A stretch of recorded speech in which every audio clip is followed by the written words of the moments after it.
Right, Seshu గారు నమస్తే అండి. ఏంటి నమస్కారం. ఎస్, మీరు ఎలా చూస్తారు శేషు గారు?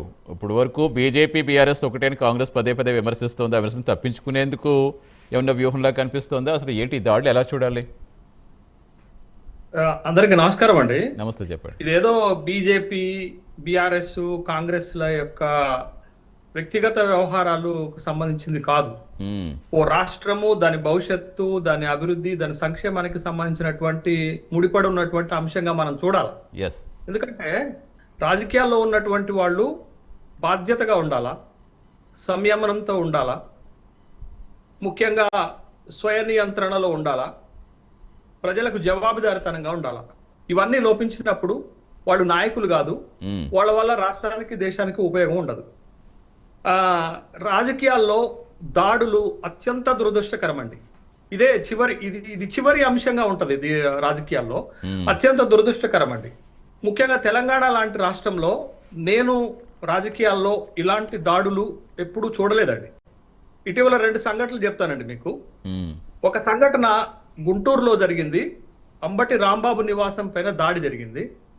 ఇవాళ కరీంనగర్లో జరిగింది. గంగుల కమలాకర్ వ్యక్తిగత ఎమ్మెల్యేకి సంబంధించినటువంటి హౌస్ పైన దాడి జరిగింది. ఈ 2 దాడి సంఘటనలు నేను స్వయంగా టీవీలలో చూశాను. కొందరు వ్యక్తులు పెద్ద పెద్ద కర్రలు పట్టుకొని స్వైర్య విహారం చేస్తూ ప్రాపర్టీస్ ని ఎంతగా డ్యామేజ్ చేస్తున్నారో మనం చూసాం. ఇది మంచిది కాదండి. ఎందుకంటే బలం ఉన్నోళ్ళదే రాజ్యం అనేటటువంటి దాంట్లో బతకట్లేదు కదా, ప్రజాస్వామ్యంలో బతుకుతున్నాం కదా.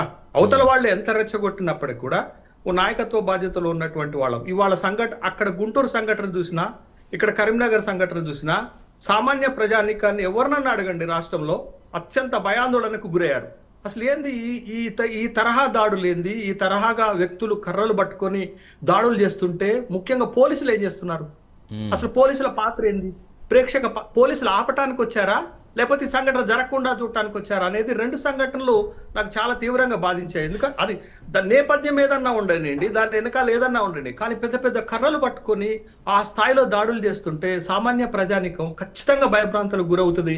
రక్షణ లేదేమో అనేటటువంటి ఒక ఆందోళనకు, ఒక భయాందోళనకు గురవుతారు. కాబట్టి రాజకీయాల్లో ఇలాంటి దాడులు ఎక్కడ జరిగినా మనం ఖండించాల్సినటువంటి అవసరం ఉంది. ఎందుకంటే సభ్య సమాజంలో బ్రతుకుతున్నాం కాబట్టి. ఇది పాయింట్ 1. పాయింట్ నెంబర్ 2 ఏంటంటే ఇట్లాంటి సంఘటనలు పదే పదే గనక రాజకీయ పార్టీల మధ్య జరిగితే నష్టపోయేది రాజకీయ పార్టీలు కాదు, రాజకీయ నాయకులు కాదు, రాష్ట్రం నష్టపోతుంది. ఎట్లా నష్టపోతుందంటే ఎవరైనా ఒక పెద్ద పెట్టుబడిదారులు, పారిశ్రామికవేత్తలు, పరిశ్రమలు, ఇండస్ట్రీస్ ఇవన్నీ కూడా ఒక రాష్ట్రంలోకి రావాలంటే ఆ రాష్ట్రంలో శాంతి భద్రతలు పూర్తి స్థాయిలో ఉండాలి, మంచి వాతావరణం ఉండాలి. అది ఏ ప్రాంతంలోనైనా, మొత్తం రాష్ట్రంలోనైనా, లేకపోతే హైదరాబాద్ లాంటి హెడ్ క్వార్టర్స్ లోనైనా ఇలాంటి ఘర్షణలు, ఇలాంటి గొడవలు, ఇలాంటి రాజకీయ పరమైనటువంటివి జరిగితే మనమే అంటున్నాం కదా, బెంగాల్లో ఈ తరహా జరగబట్టే బెంగాల్లో పరిశ్రమలు రాలేదని మనమే చెప్పాం కదా. మరి అలాంటి తరహా బీహార్లో తరహా ఒకప్పుడు నేను చూశానండి. బీహార్లో రణబీర్ సేన ఉండేది. యథచ్ఛేదిగా కత్తులు, కటార్లు, కర్రలు పట్టుకొని, తుపాకులు పట్టుకొని రోడ్ల మీద తిరిగారు. ఒకప్పుడు మనం రాయలసీమలో చూసామండి, ఫ్యాక్షన్ లీడర్స్ ఈ తరహాలో తిరిగేటటువంటి వాళ్ళు. పాలెగాళ్ళని చూసామండి, వాళ్ళు ఈ తరహా వ్యవహారాలు చేసేవాళ్ళు. అట్లాంటి సంస్కృతి తెలంగాణ రాష్ట్రంలో వస్తే ముందు పెట్టుబడులు ఆగిపోతాయి, శాంతి భద్రతలు దెబ్బతింటాయి అనేటటువంటి విషయాన్ని గమనించాలి. కాబట్టి రాష్ట్ర శ్రేయస్ దృష్ట్యా, రాష్ట్రం యొక్క గొప్పతనం దృష్ట్యా ఇట్లాంటి సంఘటనలు మళ్ళీ జరగకుండా చూసుకోవాల్సినటువంటి బాధ్యత ప్రభుత్వం పైన ఉంటుంది, బాధ్యత పోలీసు యంత్రాంగం పైన ఉంటుంది. ఇది 2వ అంశం. 3వ అంశం ఏంటంటే నాయకులు ప్రజల కోసం, రాష్ట్రం కోసం, దేశం కోసం పనిచేసినంత కాలం చాలా హుందాగా, గొప్పగా ఉంది. కానీ ఎప్పుడైతే నాయకులు పార్టీ కోసము, పదవుల కోసం, అవకాశాల కోసం పనిచేస్తున్నారో ఇట్లాంటివన్నీ జరుగుతున్నాయి. అవకాశాల కోసం, పదవుల కోసం ఎంత దూరమైనా పోతున్నారు, ఎంతకైనా దిగజారుతున్నారు. ఇది 3వ అంశం అండి. 4వ అంశము, ప్రతిపక్షాలు ఎప్పుడైనా అధికార పక్షాన్ని ప్రశ్నించవచ్చు, ప్రజల సమస్యలను ముందుకు తీసుకురావచ్చు, ప్రత్యర్థి పార్టీలు విమర్శించవచ్చు, ప్రత్యర్థి పార్టీల నాయకులను విమర్శించవచ్చు. విమర్శ ఎలా ఉండాలంటే పదునైనదిగా ఉండాలా, అంతేగాని పరుషమైనదిగా ఉండొద్దు. విమర్శ ఎప్పుడైనా పదునైనదిగా ఉండాలా, పరుషమైనదిగా ఉండకూడదు. కానీ ఇవాళ జరుగుతున్నది ఏంటండి, తిట్లు, తిట్ల పురాణం. అసలు అన్ని లక్ష్మణ రేఖలు దాటేసి, అన్ని లిమిటేషన్స్ దాటేసి, నోటికి ఏది వస్తే అది బహిరంగ సభలో తిడుతున్నారు, ప్రెస్ మీట్ లో తిడుతున్నారు, పార్టీ ఆఫీసులో తిడుతున్నారు, అధికారిక సమావేశాల్లో కూడా తిడుతున్నారు. బట్ ఈ ప్లేస్ ఆ ప్లేస్ అనేటటువంటి విచక్షణ లేకుండా నోటికి ఏ మాట వస్తే ఆ మాట మాట్లాడుతున్నారు. అంటే శేషు గారు మీరన్నట్టుగా సమస్య ముఖ్యమంత్రులు మాట్లాడుతున్నారు, కేంద్ర మంత్రులు మాట్లాడుతున్నారు, ప్రతిపక్ష కీలకమైన నాయకులు మాట్లాడుతున్నారు, ఎంపీలు మాట్లాడుతున్నారు. ఎట్లా అండి? ఇంకా ఎవరికి చెప్పుకోవాలండి సామాన్య ప్రజానీకం? ఎస్ శేషు గారు, అదే అడుగుతున్నప్పుడు మీరన్నట్టుగా ఇందాక ప్రతిపక్షాలకి ఎక్కువ బాధ్యత ఉంటుంది అధికార పక్షం కంటే ప్రజా సమస్యలు లేవనెత్తడంలో. ప్రతిపక్షాలు ఇటు బీజేపీ కావచ్చు, బీఆర్ఎస్ కావచ్చు, ఇప్పుడు తెలంగాణలో నిరుద్యోగం ఉంది, అభివృద్ధికి సంబంధించి ఇలాంటి అంశాల కంటే కూడా ఈ దాడులు, దౌర్జన్యాలు ప్రధాన ఎజెండాగా ఎందుకు మారిపోతున్నాయి వాళ్ళకి? అదేనండి, ఇవాళ రాజకీయాలలో ప్రజలు కూడా దీనికి బాధ్యత వహించాలండి. ఎందుకు అంటున్నారంటే, ఒక నాయకుడు ఒక ప్రజా సమస్యల మీద మాట్లాడితే స్పందన తక్కువగా వస్తుంది. అది బహిరంగ సభలోనైనా, ప్రెస్ మీట్ లోనైనా, మీడియాలోనైనా. కానీ అదే ఒక నాయకుడు ఇంకొక నాయకుడిని, ఇంకొక పార్టీని అడ్డగోలుగా అదుపు లేకుండా తిడితే దానికి మస్తు స్పందన వస్తుంది, దానికి మస్తు వ్యూవర్స్ వస్తున్నారు, మస్తు స్పందన వస్తుంది. దానికోసం వీళ్ళు ఏం చేస్తున్నారు అంటే, రాజకీయాల్లో ఓవర్ నైట్ లో హీరోగా వెలిగిపోవటానికి, ఓవర్ నైట్ లో ఫేమ్ అయిపోవటానికి, ఓవర్ నైట్ లో పెద్ద నాయకుడుగా అనిపించుకోవటానికి ఏ మాట పడితే ఆ మాట,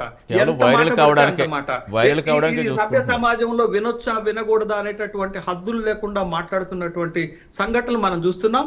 తెలంగాణలో ఈ సంస్కృతి ఒకప్పుడు లేకుండే అండి. బట్ కొత్తగా ఈ తెలంగాణ ప్రత్యేక రాష్ట్రం ఏర్పాటైన తర్వాత ఈ సంస్కృతి బాగా నాకు కనపడుతుందండి.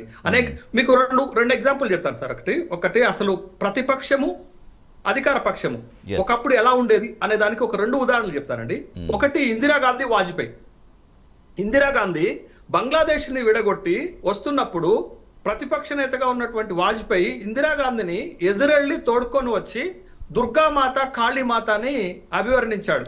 అంటే ఆ రోజు అధికార పక్షానికి ప్రతిపక్షానికి ఉన్నటువంటి మధ్య సంబంధం చెప్పడానికి ఈ పదం వాడారు. రెండోది, పివి నరసింహారావు గారు ప్రధానమంత్రిగా ఉన్నప్పుడు, వాజ్పేయి గారు అపోజిషన్ లీడర్ గా ఉన్నప్పుడు 1994లో యుఎన్ఓ ప్రపంచంలో ఒక పెద్ద సదస్సు కాండక్ట్ చేసింది. అది మానవ హక్కుల మీద సదస్సు కాండక్ట్ చేస్తే అంత పెద్ద ప్రతిష్టాత్మకమైనటువంటి సదస్సుకి భారత ప్రతినిధి బృందానికి నాయకత్వం వహించేటటువంటి బాధ్యత అప్పటి ప్రతిపక్ష నేత అయినటువంటి వాజ్పేయికి పివి నరసింహారావు గారు ఇచ్చారు. అంటే ఒక అధికార పక్షము, ప్రతిపక్షము ఎంత కోఆర్డినేషన్ తో పనిచేశాయి. ఎందుకంటే ప్రపంచంలో పాకిస్తాన్ యొక్క ఉగ్రవాదాన్ని, కాశ్మీర్ సమస్యని బలంగా ఎవరు వినిపించగలుగుతారు? వాజ్పేయి వినిపించగలుగుతారని ప్రధానమంత్రి నమ్మారు కాబట్టి ప్రధానమంత్రి ఆ ప్రతినిధి బృందానికి నాయకుడిగా పంపించాడు. కానీ ఈ రోజు ఆ పరిస్థితి ఉందా అండి రాష్ట్రాల్లో గాని, దేశంలో గాని? అసలు ఆ పరిస్థితి ఒక ప్రతిపక్ష పార్టీకి, అధికార పార్టీకి మధ్య సయోధ్య ఉన్నదా అండి? ఒక ప్రతిపక్ష నాయకుడికి, ఒక అధికార పక్ష నాయకుడికి అలాంటి సంయమనం ఉన్నదా అండి? అంత బాధ్యత ఉన్నదా అండి?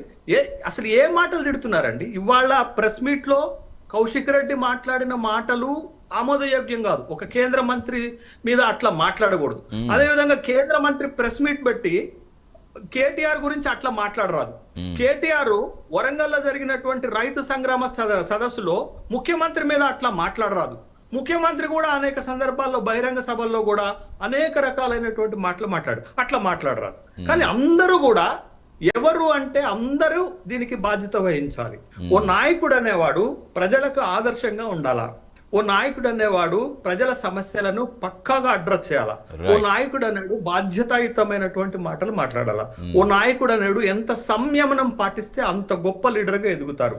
ఇవాళ వాజ్పేయి గాని, జైపాల్ రెడ్డి లాంటి వాళ్ళు గాని, వాళ్ళు ప్రెస్ మీట్ పెట్టి మాట్లాడేటప్పుడు ఎంత హుందాగా విమర్శించేవాళ్ళు. అది ఉందా? ఇవాళ ఒక ప్రెస్ మీట్ పెడితే 10 మాటలు మాట్లాడితే 9 తిట్లు, ఒక్కటే అంశం. ఏముంటుందండి వాళ్ళ? ప్రజా సమస్యలు మరుగున పడిపోయి వీళ్ళు తిట్టేటటువంటి తిట్లే హైలైట్ అవుతున్నాయి.